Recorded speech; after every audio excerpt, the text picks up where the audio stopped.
전개 3부분의 장사치에 대한 허생의 부정적 인식 부분을 보도록 하겠습니다.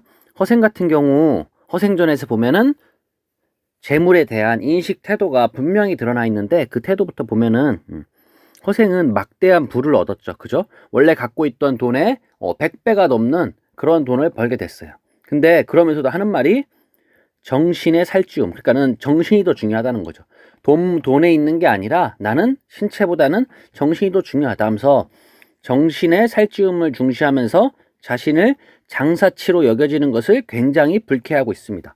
선생님이 이야기했지만 사농공상이라 그래서 첫 번째는 선비, 두 번째는 농부, 그리고 세 번째는 장인들, 그 다음에 네 번째는 상인이라고 해서 이 사대부들은 이 상인을 굉장히 안 좋게 생각을 했어요. 그래서 마찬가지로 허생 역시 이 장사치에 대해서 굉장히 부정적인 인식을 갖고 있었어요.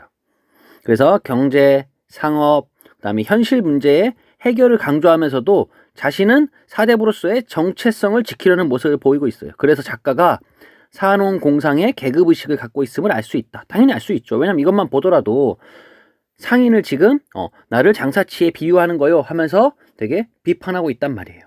그래서 그런 모습 속에서 아무리 뭐 경제, 상업, 현실 문제를 해결하려고 하지만 자신은 사대부로서의 그 정체성만은 지키려는 모습을 보여주고 있습니다. 자, 그럼 이번에는 재물에 대한 허생의 이중적 태도를 보도록 하겠습니다. 처음에 긍정적인 면부터 보면은 긍정적인 면은 사회 그리고 공적인 측면, 공적인 측면이라는 거는 공공의 측면, 그 측면에서 백성들의 삶을 풍족하게 하고 그 다음에 현실의 모순과 문제를 해결해 주는데 재물이 굉장히 필요하다고 생각해요. 돈이 있으면 그 돈으로 가난한 백성들을 풍족하게 할 수 있고 또 하나는 현실의 모순과 문제를 해결할 수 있어요. 그래서 도적대 같은 문제도 사실은 돈이 있어서 해결이 된 거잖아요. 그죠? 우리나라에 무슨 문제가 있다 그러면 돈이 있으면 사실은 해결하기가 굉장히 쉬워요. 그래서 이 돈은 사회의 공적인 측면에서는 굉장히 긍정적인 모습을 보여줍니다. 그 반대로 부정적인 모습을 보여주는데 이거는 개인적인 측면 그리고 사적인 측면. 그러니까 돈을 살찌울 수도 없고 정신을 괴롭게 하는 것. 우리가 선생님이 그때 이야기했었죠. 부자가 된 사람들 로또가 만약에 당첨이 돼서 부자가 된 사람들을 엄청 조사를 해봤더니 그 사람들의 대부분이 다 되게 가난하게 살고 있거나 혹은 불행하게 살고 있음을 선생님이 알 수 있다고 이야기했었는데 그것처럼 이렇게 돈이라는 것은 재물이라는 것은 정신을 괴롭히는 것으로 어떻게 보면 재앙이 될 수도 있다. 그런 태도를 보여주고 있죠. 그래서 허생은 이렇게 재물에 대해서 이중적인 태도를 보이고 있습니다. 한마디로 두 가지 태도를 보이라는 거죠. 그래서 한 가지 면에서는 긍정적인 면, 또 한 가지 면에서는 이제 부정적인 면을 볼 수가 있습니다. 자, 그럼 이번에는 변 씨의 역할에 대해서 보도록 하겠습니다. 여기서 보면은 변 씨가 이제 등장을 해서 굉장히 후반부에는 이야기에 많이 등장을 하는데 그 변 씨의 역할에 대해서 살펴보도록 하겠습니다. 변 씨는 이런 질문을 합니다. 어떻게 돈을 벌었는가? 이렇게 궁금해서 물어보고 또 하나는 근데 내가 돈을 빌려줄지 어떻게 알았는가? 또 하나는 왜 재주가 이렇게 많은데 뽐내지 않고 묻혀 사는가? 이런 질문들을 해요. 그래서 이 질문들을 통해서 봤을 때 변 씨의 질문이 허생의 지금까지 행동이 이유와 근거 그리고 현실에 대한 비판적 인식을 밝힘으로써 변 씨는 허생이 자신의 가치관을 드러내도록 만드는 사람이에요. 그러니까는 허생이 자신이 어떤 가치관을 갖고 있는지 이야기를 하고 싶은데 그 이야기를 그냥 혼자서 내가 내 가치관에 대해서 이야기할게 이렇게 하는 게 아니라 마치 변 씨가 질문을 했기 때문에 거기에 대해서 이야기를 하고 있다는 식으로 얘기를 하고 있어요. 그러니까 변 씨가 있었기 때문에 우리는 허생의 가치관도 알 수 있었고 그의 생각도 알 수 있었던 거예요. 그러니까 뭐냐면 변 씨는 그런 역할을 하고 있다는 거죠. 무슨 말인지 알겠죠?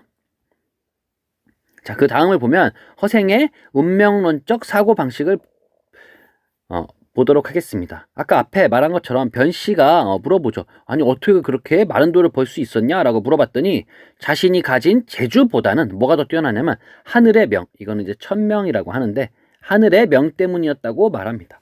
그러니까는 내가 돈을 벌 수 있었던 이유는 하늘이 그렇게 할 수 있게끔 도와준 것이다. 내가 잘 되면 잘 돼도 하늘, 그리고 내가 못 되더라도 다 하늘이 그렇게 정해놨기 때문이다. 그러니까 그렇게 운명이라는 거죠. 우리가 바라는 뭐 운명적인 상대를 만난다 이런 것처럼 이것처럼 운명론적으로 나는 그럴 수밖에 없었다라고 설명을 하고 있습니다. 지금.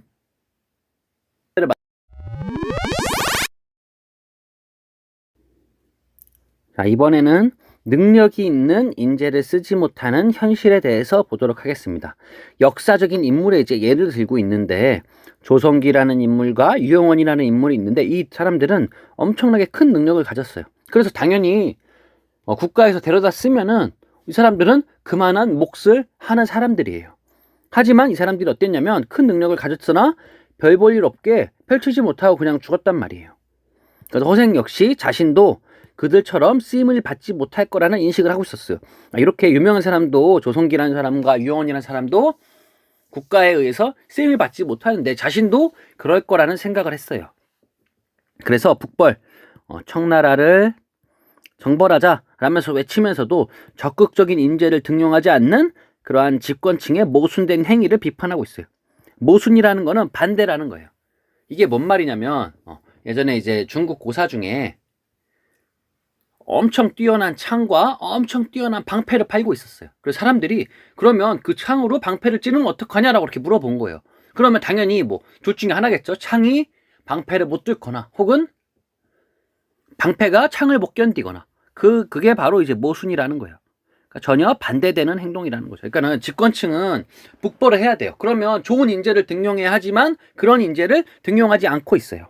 그래서 그런 인재를 등용하지 않는 현실을 비판하고 있습니다. 그래서 위정자들에 대한 허생의 이제 반감, 부정적인 태도를 보이는 이유가 이완대장이 처음에 허생을 찾아왔잖아요. 근데 허생이 어떻게 했냐면 일부러 밤 늦도록 기다리게 하고 또 하나는 이완대장이 굉장히 위에 있는 사람인데 그가 들어왔을 때 일어나지도 않았어요. 그리고 찾아온 뜻을 설명하는 글을 마구 꾸짖었어요. 그 이유가 뭐냐면 당시의 위정자들, 이 위정자들이 뭐냐면 북벌을 외치면서도 행동과 의지가 결여된 이들. 그러니까 우리 북쪽을 정벌하자 이러면서도 그 어떤 행동과 의지가 있지 않은 사람들, 그 사람에 대해서 반감은 반대의 감정. 내가 저 사람들을 싫어한다 이렇게 하고 있죠. 그래서 허생 같은 경우에는 위정자들에 대해서 비판하고 그들을 좋게 보지 않고 있어요. 자, 허생은 여기서 보면은 뒷부분에서 이완이 어떠한 계책을 물어봤을 때 세 가지를 이야기해줘요. 그래서 그거를 시사삼책이라고 부르는데 첫 번째가 뭐냐면 적극적인 인재를 등용해야 된다. 그래서 뭔 예를 들었냐면 삼고초려라는 예를 들었어요. 이제 고사성을 이야기하면서 얘기를 했었죠. 선생님이.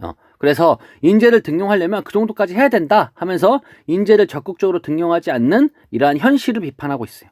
두 번째는 예전에 우리나라를 도왔던 이 명나라 후손들, 그들을 대하는 방법에 대해서 그들을 위해서 집을 줄 수 있겠냐, 그들이 뭐 적응할 수 있게끔 도와줄 수 있겠냐라고 물어보고 있어요. 근데 결국 하지 못했잖아요. 그래서 북벌론의 허구성, 너네 입으로만 혹은 말로만 북벌을 한다고 하고 진짜로는 북벌을 하지 않고 있어 라고 하면서 지적하고 있고, 또 하나는 훈척과 권기들의 기득권 계층을 비판하고 있어요. 그러니까 니들이 가지면서 가진 것을 나눠줘야지 그 나눠주지도 않으면서 왜 그런 행동을 하느냐라고 비판하고 있고요. 그 다음에 세 번째는 청나라와의 교류를 촉구하고 있습니다.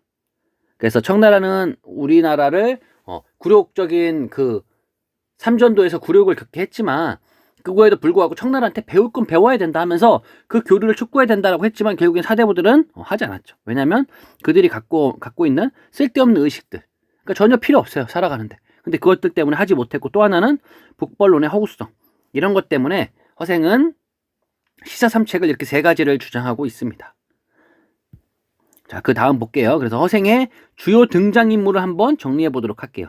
보면 첫 번째는 비범한 풍모를 지닌 가난한 선비인 허생이 있습니다. 그래서 이 허생은 지배층에 대한 비판적인 태도를 보이고 있고, 또 하나는 이용우생의 실학사상, 그러니까 우리가 먹고 사는 게 중요하다고 했지만 그 허생을 비난하는 사람도 있었어요. 허생의 아내. 그래서 허생은 허생보다는 좀 더 실용적인 방식을 가진 인물로서 경제적 능력을 중시해요. 그래서 상인이나 혹은 장인이 뭐가 문제냐, 돈을 버는데 하면서 경제적인 능력을 중시하고, 그 다음에 허생이 자신의 포부를 실험하기 위해 상행위와 그 다음에 이상국 건설을 하게 만드는 인물이에요. 그러니까 이 인물이, 허생의 아내가 허생을 비판하면서 나가서 뭐라도 해요 하니까는 결국엔 나가서 일을 하게 되잖아요. 그렇게 하는 인물이고, 변씨 같은 인물은 이러한 허생의 비범함을 알아보고 돈을 빌려주는, 그래서 아주 뛰어난 안목을 가진 인물입니다. 그리고 허생에게 이완대장을 소개하는, 뭐 매개라고 할 수도 있고 소개하는 인물이 됩니다.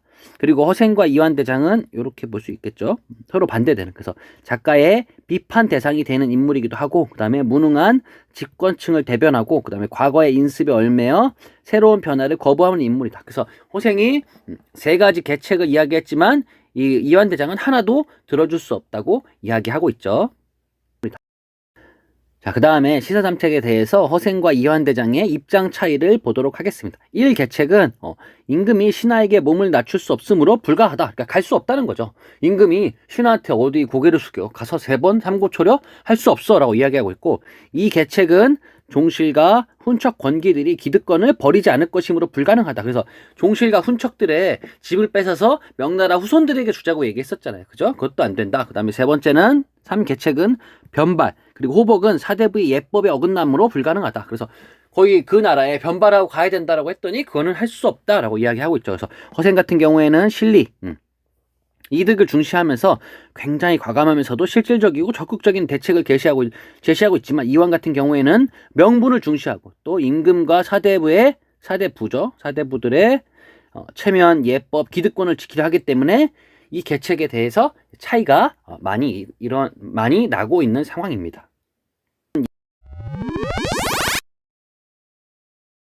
자, 그 다음에 절정 부분에는 전통과 관습을 벌인 인물의 예가 나오고 있습니다. 번옥이라는 사람은 자신의 복수를 위해서 목숨을 바쳐서 자신의 머리를 갖다 바치도록 해서 상대방한테 안심을 준 뒤에 그 다음에 상대방으로 하여금 복수할 수 있게 만드는 인물이고, 무령왕 같은 경우에는 적과 싸우기 위해서 전쟁에서 활동하기 편한 이러한 오랑캐의 옷을 입게 됩니다.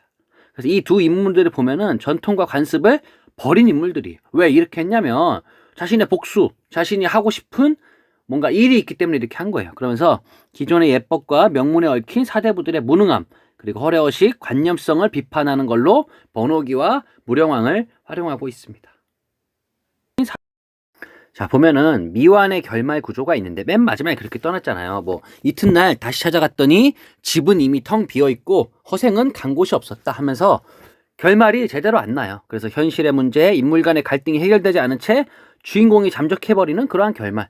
우리 만약에 드라마를 보다 이러면 엄청 답답할 거 아니에요. 그죠? 왜 이렇게 됐냐면, 첫 번째는 허생의 가치관이 이 당시에는 수용되기 어려운 그러한 가치관이었음을 암시하고 있습니다. 두 번째는 허생의 이인다운 풍모. 이 사람은 굉장히 특이한 사람이었잖아요. 그죠? 그 풍모를 부각시키고, 세 번째는 여운을 남기고 독자들의 궁금증을 유발해요.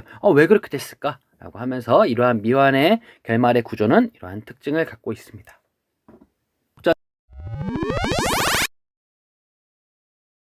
자, 이번엔 학습 활동을 해보도록 하겠습니다. 교과서는 77페이지입니다. 77페이지 펴주세요. 됐나요? 네, 그러면 77페이지에 나온 내용 학습부터 해보도록 하겠습니다. 이 소설에 나타난 허생이 굉장히 많은 곳을 다닙니다. 그래서 대부분의 소설들이 이렇게 공간적인 이동에 따라서 정리를 많이 하는데, 여기도 마찬가지로 허생이 이동하는 공간에 따라서 우리가 많이 정리해 볼 수 있습니다. 자, 그러면 이 소설에 나타난 허생의 행적을 통해서 공간 이동을 정리해 보도록 합시다. 처음에 허생의 집을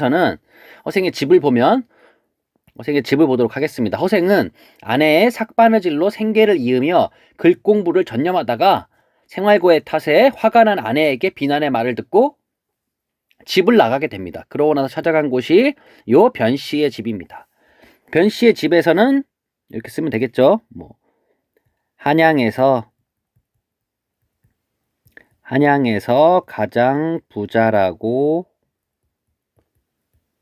소문이 난 변씨를 찾아가 돈 얼마를 빌렸다고요? 네, 돈 10,000냥을 빌림. 그래서 이렇게 쓰면 되겠죠. 그래서 변씨의 집 부분에서는 한양에서 가장 부자라고 소문이 난 이제 변씨를 찾아가게 되고, 그 변씨에게 돈 10,000냥을 빌리게 됩니다. 자, 그 다음에 변씨의 집 다음엔 어디로 가게 되죠? 그렇죠, 안성 그리고 제주도로 가게 되죠. 처음에 안성은 여기다 써보도록 하겠습니다. 삼남의 길목인 삼남은 세 가지 도의 길목인 안성에서 연회 또는 제사에 쓰이는 과일들을 사재기 하여, 우선 2배의 가격으로 했다고 나오는데 그 사재기 하여 이제 10배의 돈을 벌게 됩니다. 그래서 큰 돈을 벌고 그 후 제주도로 들어가서 무엇을 샀나요? 제주도로 가서. 그렇죠. 망건 재료인 말총을 사재기하여 다시 큰 돈을 벌었다. 큰 돈을 벌었다. 이렇게 쓰면 되겠죠? 여러분들 한번 필기하세요. 그래서 안성하고 제주도에서는 삼남, 세 도의 길목에 안성에서 연회 그리고 제사에 쓰이는 과일들을 엄청 사재기를 해요. 그래서 그걸로 돈을 벌고 그 후엔 제주도로 가서 이제는 망건의 재료인 말총을 모조리 사재기해서 큰 돈을 벌게 됩니다. 그 다음으로는 안성 제주도를 지나서 어디로 가게 되냐면 빈섬으로 가게 됩니다. 그래서 여기는 굶주린 도적대, 이 나라 안에서 해결하지 못했던 그 도적대들을 모두 데리고 빈섬에 들어가게 됩니다. 그래서 농사도 짓고 그 다음에 그 농사를 바탕으로 이제 무역도 해서 식량을 넉넉하게 마련하고 큰 돈을 벌어서 그들을 풍족하게 살 수 있게 해줍니다.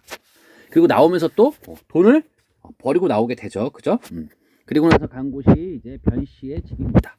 변씨의 집에서는 뭐라고 쓸까요? 변씨의 집에서는 섬을 떠나 나라 안의 가난한 사람들을 두루 구제한 뒤, 그 다음에 누구를 찾아가게 되죠? 그렇죠. 이제 변씨를 찾아가 과거에 자신이 빌렸던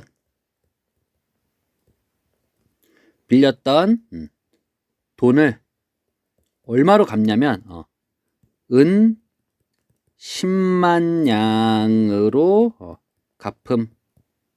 그리고 변씨가 자신이 받아야 할 만큼만, 그러니까 다 받는 게 아니라 처음에 10배를 주니까 그걸 다 받지 않고 자신이 받아야 할 만큼만 돈을 받고 나머지는 돌려 주겠다고 말하자 화를 내고 돌아감. 그래서 화를 내고 돌아가서 어떻게 했죠? 몰래 뒤를 밟잖아요. 그래서 우물가에 있는 늙은 할미한테 이제 물어봐서 그 늙은 할미가 저기가 허생이란 사람의 집이구나라는 알게 되죠. 그러고 나서 변씨는 이제 허생의 집으로 가게 됩니다. 이 허생의 집에서는 누구를 이제 같이 만나게 되죠? 그렇죠. 변씨가 주선하여 누구와 누구가 만나게 되냐면 주선하여 만난 이완 대장에게 부국 강병을 위한 뭘 듣는다고요? 그렇죠. 시사삼책, 3가지 계책을 듣게 되죠. 앞에서도 얘기했었죠. 시사삼책을 제시했으나 어떻게 되죠? 그렇죠. 받아들여지지 않음. 결국엔 받아들여지지 않게 되죠. 그래서 이에 이완 대장을 크게 어떻게 하죠? 화를 내죠. 그걸 이제 질책하고 사대부들의 안일함과 그 다음에 허위 의식을 비판한 뒤 다음날 종적을 감춤. 그래서 다음날 종적을 감추고 사라져 버리게 되죠. 그래서 이렇게 허생의 행적을 공간의 이동에 따라 정리해 봤습니다.